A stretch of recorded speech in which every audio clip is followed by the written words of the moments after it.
पहिला रवि लामिछानेको पछाडि हात धोएर लागि परेको यो युवराज पौडेल सफल भन्ने व्यक्ति अहिले नेपाल प्रहरीको 33औं आइजीको मुख्य दावेदार, वरियता क्रमको 1 नम्बरमा रहेका एआइजी दानबहादुर कार्कीको बदनाम गर्न र चरित्र हत्या गर्न फेरि रवि लामिछानेलाई नै जोडेर हात धोएर लागि परिरहेको छ।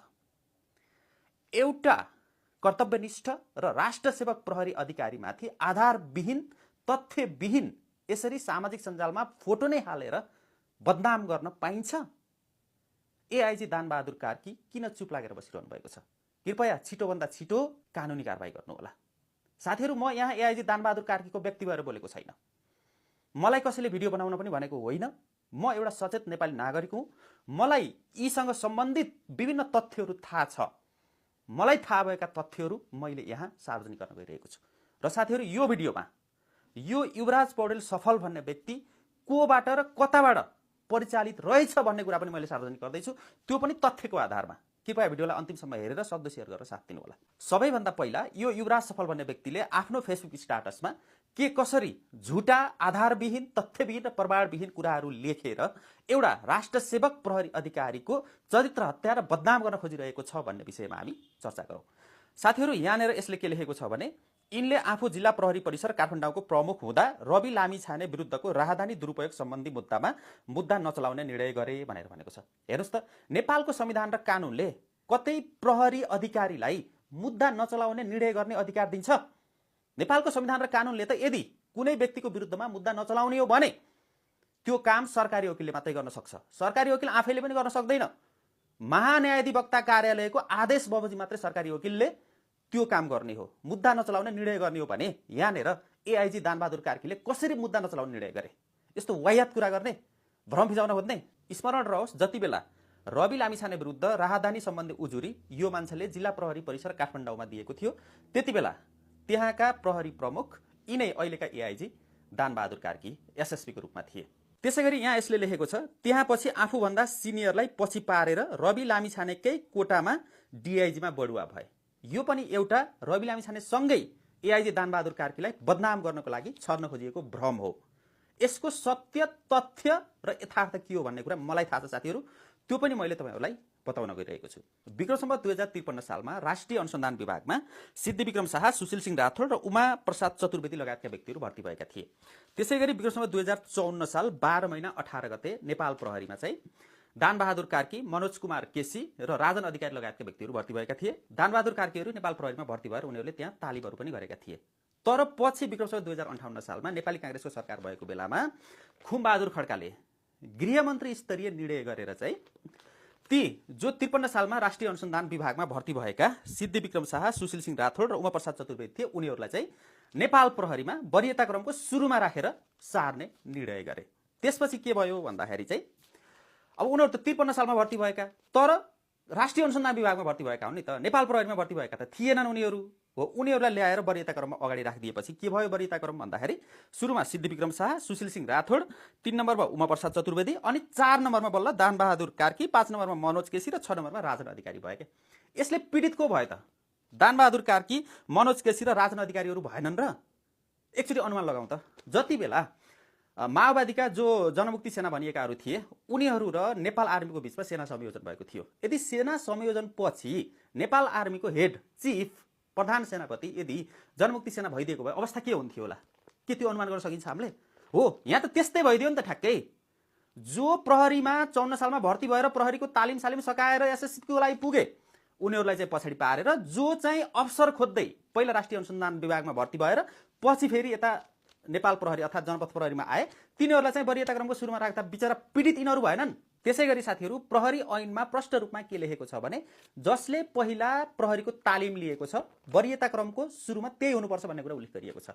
हो, यो कुरा चाहिँ रवि लामिछानेले बुझे। त्यति बेला रवि लामिछाने गृहमन्त्री भएका थिए र उनले यो कुरा हुन दिएनन् र डिआइजीमा बढुवा आउँदाखेरि राष्ट्रिय अनुसन्धान आयोगबाट जो खुमबहादुर खड्काको पालामा नेपाल प्रहरी अर्थात् जनपथ प्रहरीमा आएका व्यक्तिहरू थिए, सिद्धिविक्रम शाह लगायतका हो, उनीहरूलाई पछाडि पार्दै जो 54 सालमा भर्ती भएका दानबहादुर कार्की, मनोज केसी र राजन अधिकारीहरू थिए उनीहरूको वरियता क्रम जे छ जस्ताको तस्तै उनले डिआइजीमा बढुवा गरे।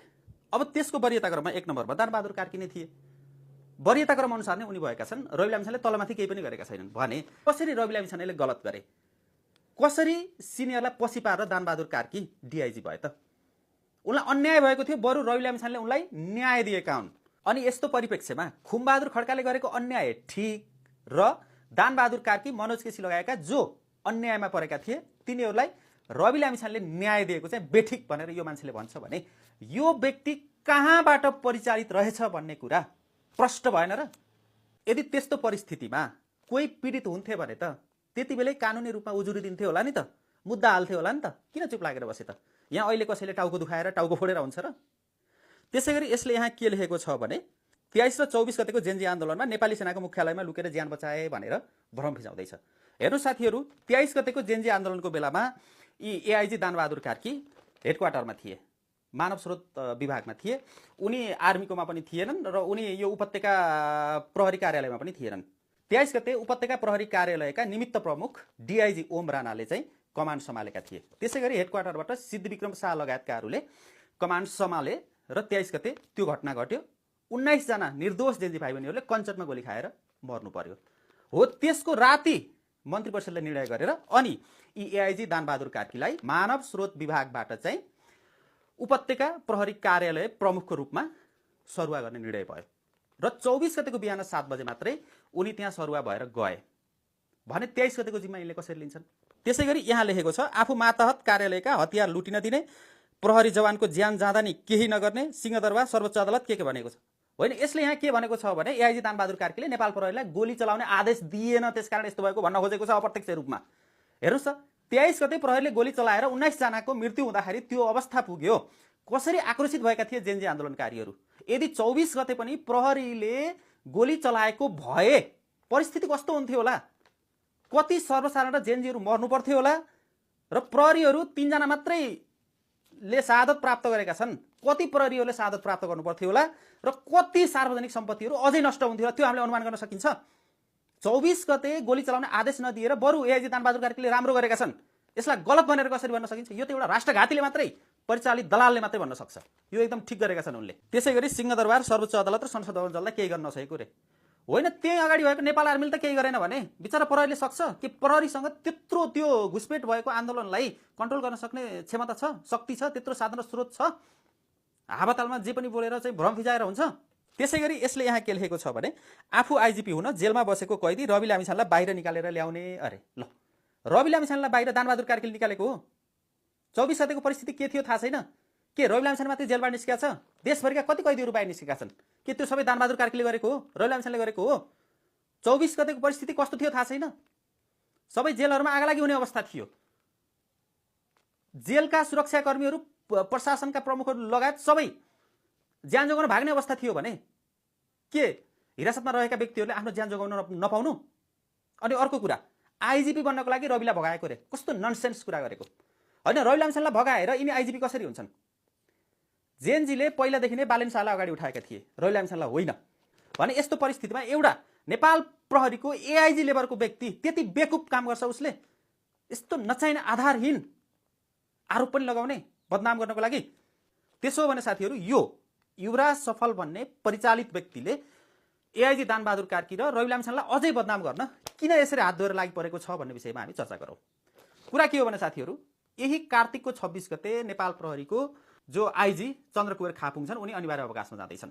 त्यसपछि नयाँ आइजी आउँदैछन् र नयाँ आइजीको लाइनमा छन् एआइजी दानबहादुर कार्की, मनोज केसी र राजन अधिकारी। एआइजी दानबहादुर कार्की वरियता क्रमको 1 नम्बरमा छन्। नेपाल प्रहरीको आइजी हुँदाखेरि प्राय तपाईँको 30औं आइजीको कुरा गर्नुहोस्, 31औं आइजी, 32औं आइजी जुन कुरा गर्नुहोस्, वरियता क्रमको 1 नम्बरमा भएका व्यक्तिहरू नै आइजी बनेका छन्। त्यसै गरी साथीहरू, नवराज सिलवालको केसमा अहिलेकी प्रधानमन्त्री तथा तत्कालीन प्रधान न्यायाधीश सुशीला कार्कीले गरेको एउटा निर्णय पनि महत्त्वपूर्ण छ। उनले के फैसला गरेकी छन् भने तत्कालीन सरकारले जयबहादुर चन्दलाई वरियता क्रमको 1 नम्बरमा नभएका व्यक्तिलाई चाहिँ आइजी बनाउने निर्णय गरेको थियो। अदालतमा मुद्दा पर्यो, उनले वरियता क्रमको 1 नम्बरमा भएको व्यक्तिलाई आइजी बनाउनु पर्छ भनेर चाहिँ निर्णय गरिदिएकी थिइन्। हो, यी सबै आधार प्रमाणहरू हेर्दाखेरि अबको 33औं आइजी दानबहादुर कार्की हुने पक्का पक्की छ। किनकि वरियता क्रमको 1 नम्बरमा पनि दानबहादुर कार्की छन्, कार्य सम्पादनमा पनि उनी 1 नम्बरमै छन्, त्यसकारण उनलाई बदनाम गर्न खोज्दैछ। अब दानबहादुर कार्की यदि आइजिपी नबन्ने हो भने यो व्यक्तिलाई के फाइदा हुन्छ त भन्दाखेरि अब दानबहादुर कार्की 1 नम्बर वरियतामा, 2 नम्बर वरियतामा अहिले राजन अधिकारी छन्। एआइजी राजन अधिकारी चाहिँ जनरक्षा नाम गरेको यो पत्रिकाले लेखेको समाचार बमोजिम एमाले निकटका रहेछन्, केपी ओली निकटका मान्छे रहेछन्। त्यसकारण आइजिपी दानबहादुर कार्कीलाई नबनाएर दोस्रो वरियतामा रहेका राजन अधिकारीलाई बनाउनको लागि उसले यहाँ दानबहादुर कार्कीको बदनाम गर्न खोजेको प्रष्ट रूपमा देखिन्छ भनिसकेपछि फेरि यो युवराज सफल भन्ने मान्छे कहाँबाट परिचालित रहेछ भन्ने कुरा हामीलाई थाहा हुँदैन र साथीहरू, हामीले बुझिएन। यो त ओपन सेक्रेट छ नि त।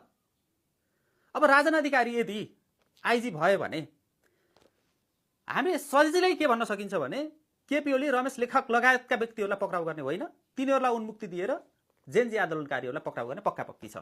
यदि यो समाचारले भनेको कुरा साँचो हो भने, यो समाचार गलत हो भने खण्डन गर्लान् भने यो व्यक्ति कहाँबाट परिचालित रहेछ र यसले कसरी एउटा नेपाल प्रहरीको कर्तव्यनिष्ठ राष्ट्रसेवक प्रहरी अधिकारीलाई बदनाम गर्न खोजिरहेको छ भन्ने विषयमा प्रश्न भएन साथीहरू।